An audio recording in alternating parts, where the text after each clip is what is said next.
কিছুক্ষণের মধ্যেই দুই ডিএস ব্যাংকক তাদের টিভি ইনিংস শুরু করবে। আমি আপনাদেরকে জানিয়ে রাখি project Tourney premier league 2026 season 3 আজকের প্রধান অতিথি তারিকুল ইসলাম তানভীর ভাই, যুগ্ম আহ্বায়ক চট্টগ্রাম মহানগর ছাত্রদল কার্যনির্বাহী সদস্য চট্টগ্রাম মা ও শিশু হাসপাতাল। বিশেষ অতিথি হিসাবে মঞ্চে উপস্থিত আছেন বর্তমানে জনাব আমজাদ আইয়ার, আমজাদ আইয়ার জাতীয় যুব দল চট্টগ্রাম মহানগর। বিশেষ অতিথি হিসাবে আছেন চেয়ারম্যান অফ কানেক্ট 3 জনাব ফারহান সুবহান।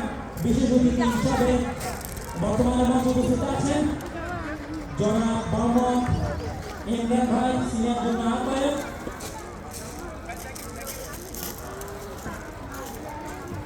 এই মুহূর্তে মঞ্চে উপস্থিত আছেন আমাদের এলাকার বড় ভাই আবুল শহীদ। তারপর উপস্থিত আছেন আমাদের এলাকার বড় ভাই সোহেল ভাই, যারা প্রথম ইনিংসে ম্যাচ শুরু করছেন।